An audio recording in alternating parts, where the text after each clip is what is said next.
कौन बनेगा मुख्यमंत्री, बिहार की गद्दी पर कौन बैठेगा, क्या नीतीश कुमार का भविष्य है इस बिहार इलेक्शन के बाद। कि जो ज्योतिषीय गणना है उसमें नीतीश जी का इस बार पलड़ा।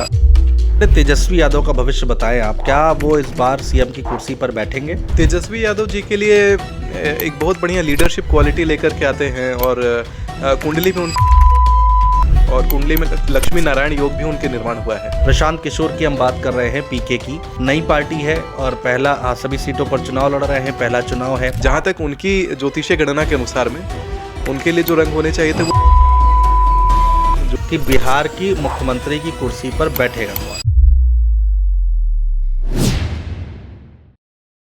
अब चूंकि आप फेमस हैं इस बात के लिए, प्रसिद्ध हैं इस बात के लिए कि आपकी भविष्यवाणी बहुत सटीक होती है और हमने तो खुद उसको महसूस भी किया है।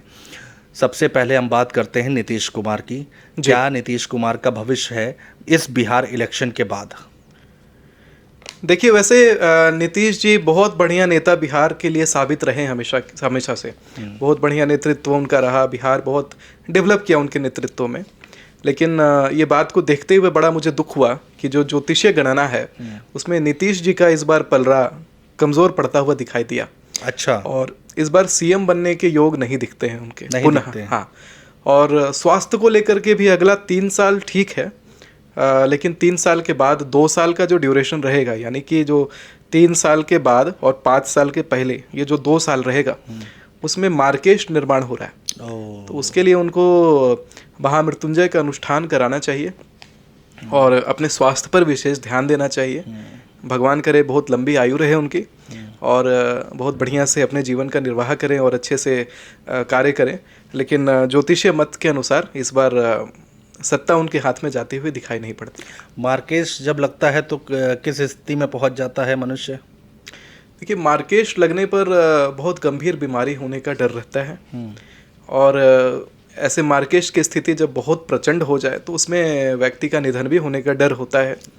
लेकिन मार्केश के लिए उपाय किए जाएं समय से तो इसे टाला जा सकता है। जी। तो नीतीश कुमार इस बार सीएम नहीं बन रहे हैं जी, इस प्रकार का अफसोस तो है। वो व्यक्तिगत अफसोस है कि क्या है आपके लिए। व्यक्तिगत है, क्योंकि ज्योतिषीय मत के अनुसार तो जो बातें हैं वो अकाट्य सत्य होती हैं, लेकिन व्यक्तिगत तो बढ़िया व्यक्ति हैं। तो नीतीश कुमार का व्यक्तिगत तौर पर भविष्य क्या कह रहा है, क्योंकि बहुत बार खबरें आती हैं उनके बीमार होने की। जी। तो अब आगे भविष्य क्या है इस चुनाव के बाद।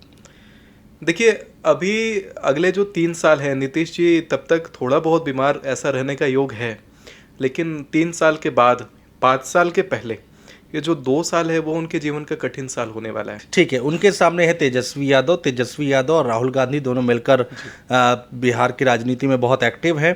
लगातार रैली भी निकाला है उन्होंने, लगातार रोड शो भी किया है उन्होंने और अलग अलग मुद्दों को लेकर और खासकर एसआईआर को मुद्दे को लेकर। तो सबसे पहले तेजस्वी यादव का भविष्य बताएं आप, क्या वो इस बार सीएम की कुर्सी पर बैठेंगे। तेजस्वी यादव जी के लिए एक बहुत बढ़िया लीडरशिप क्वालिटी लेकर के आते हैं और कुंडली में उनकी राजयोग वाली है और कुंडली में लक्ष्मी नारायण योग भी उनके निर्माण हुआ है। लेकिन चीफ मिनिस्टर बनने की जहाँ तक बात है तो आने वाले समय में बनेंगे चीफ मिनिस्टर बिहार के, ये तय है। लेकिन 14 वर्ष का समय अभी बाकी है। 14 वर्ष का वनवास। जी 14 वर्ष का राजनीतिक वनवास अभी उनको झेलना पड़ सकता है। तो यानी कि 2025 चल रहा है और आप ये कह रहे हैं कि 2030 तक नहीं 40 तक जी वो सीएम की कुर्सी पर बैठेंगे, वो तय है। लेकिन अभी के जो समय है, अभी जो सत्र चल रहे हैं, इसमें जब सत्र चलने वाला है तब उनकी ग्रह दिशा उसी अनुसार खराब हो जा रही है।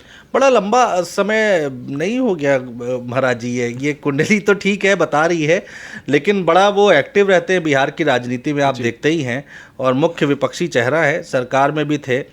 तो ठीक है, अगर मान लीजिए इस चुनाव नहीं तो अगले चुनाव, लेकिन आप बता रहे हैं कि 14 वर्ष यानी कि 2040 तक वेट करना पड़ेगा। अब देखिए ना, पूरे समस्त संसार के राजा कौन है? देवेंद्र।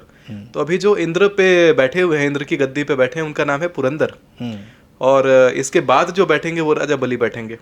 तो राजा बलि को वरदान मिला था कि तुम सावर्णी मनवंतर में इंद्र की गद्दी को पाओगे। तो अभी वो पाताल में है।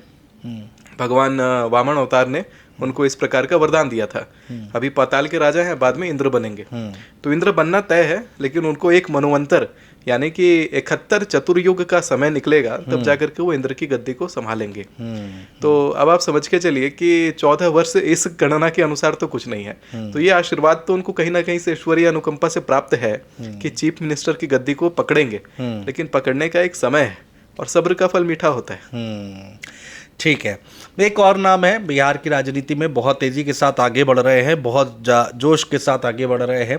प्रशांत किशोर की हम बात कर रहे हैं, पीके की नई पार्टी है और पहला सभी सीटों पर चुनाव लड़ रहे हैं, पहला चुनाव है। 2 सवाल है उनके लिए। एक ये कि क्या है उनका राजनीतिक भविष्य, और अगर उनकी कुछ सीटें आ जाती हैं तो इलेक्शन के बाद प्रशांत किशोर का झुकाव किस तरफ हो सकता है, क्या ज्योतिष से पता लगाया जा सकता है? प्रशांत किशोर जी की पार्टी जो है जन सुराज, तो इस बार बिहार के चुनाव में बहुत उम्दा परफॉर्म करती हुई दिखाई नहीं पड़ती है। इसका कारण है जो रंगों का उन्होंने चुनाव किया है अपने चुनाव प्रचार के लिए, केसरिया, पीला, इस प्रकार के रंगों का उन्होंने चुनाव किया।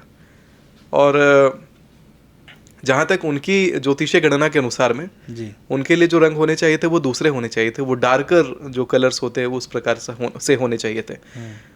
तो और उनका जो जन सुराज का न्यूमरोलॉजी है वो भी उनके साथ में मैच नहीं करता है। अच्छा, इसीलिए बढ़िया परफॉर्म करते हुए नहीं दिखते। जी। तो अब उनका राजनीतिक भविष्य क्या दिखाई दे रहा है? देखिए, प्रशांत किशोर जी का राजनीतिक भविष्य की अगर बात की जाए तो वो भी बहुत ही उम्दा सफलता मुझे दिखती नहीं है, क्योंकि जो ज्योतिषीय गणना के अनुसार जिस प्रकार से अभी सीएम की कुर्सियां आगे की आई हैं, तो उन कुर्सियों में अभी देखेंगे तो नीतीश कुमार जी अभी छोड़ेंगे कुर्सी को, और एक चेहरा है जो अभी हम लोग आगे वीडियो में रिवील करेंगे, वो बैठेंगे उस कुर्सी पे। अच्छा। उसके बाद जो चेहरा हमने बात किया अभी तेजस्वी यादव जी, तो उनके बाद फिर तेजस्वी यादव जी बैठेंगे। उसके बाद फिर हमारे चिराग पासवान जी को बैठना है। अच्छा, तो बारी बारी से ऐसे सीएम बनेंगे तो फिर अभी तो जगह नहीं। चिराग पासवान की कुंडली में सीएम बनना है बिहार के? बिल्कुल तय है, बनना है। लेकिन चिराग पासवान जी का जो उम्र है तब वो लगभग समझ के चलिए कि 50 वर्ष के ऊपर हो जाएगा, क्योंकि 30 वर्ष का समय चिराग पासवान जी को लगेगा सीएम बनने में।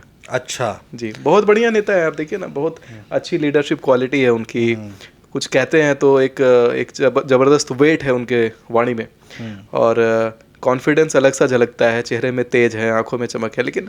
लेकिन जहाँ तक ग्रह गोचर है, क्योंकि सब कुछ परिपूर्ण होते हुए भी ग्रहों का साथ होना जरूरी है, तो ग्रह साथ देते हुए उस प्रकार से दिखते हैं कि अभी सांसद रहें और अनन्य क्षेत्रों में काम करें, बिहार में हिंदुत्व का संगठन के लिए और काम करें। बिहार में इस बात का अगर ध्यान दें कि गौ का एक बूंद भी रक्त उनके होते हुए बिहार में कहीं ना गिरे, ऐसी चीज़ों पे काम करें तो बड़ा पुण्य प्रताप बढ़ेगा। ऐसी चीज़ों पे भी काम करना चाहिए, क्योंकि ये तय है कि 30 वर्ष अभी आपको रुकना चाहिए। सीएम के चुनाव के लिए ज़्यादा खर्चा 30 वर्ष तक ना करें। खर्चा करना है तो इन क्षेत्रों में करिए और पकड़ बनाइए, और अभी सेवा का आपको क्योंकि मौका मिल रहा है जनता की तरफ से, तो खूब सेवा करिए जनता का और खूब पुण्य प्रताप कमाइए। तो आपका कहना है कि अभी नीतीश कुमार सीएम नहीं बनेंगे, तेजस्वी यादव जिनको 2040 तक इंतजार करना पड़ेगा, और तेजस्वी यादव के बाद चिराग पासवान सीएम की कुर्सी पर बैठेंगे। जी, बैठ सकते नहीं हैं, बैठेंगे ही। बैठेंगे ही। अच्छा, ये बड़े दावे के साथ आप बोल रहे हैं।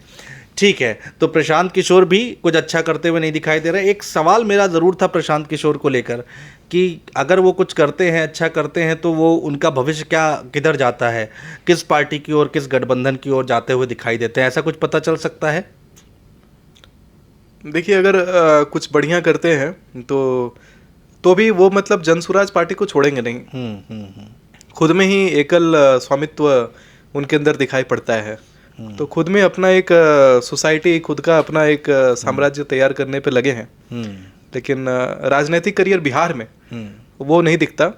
भले वो अनन्य क्षेत्रों में कार्य करें और बिहार के अलावा कहीं और कार्य करें, तो वो हो सकता है कि बहुत बढ़िया काम करें।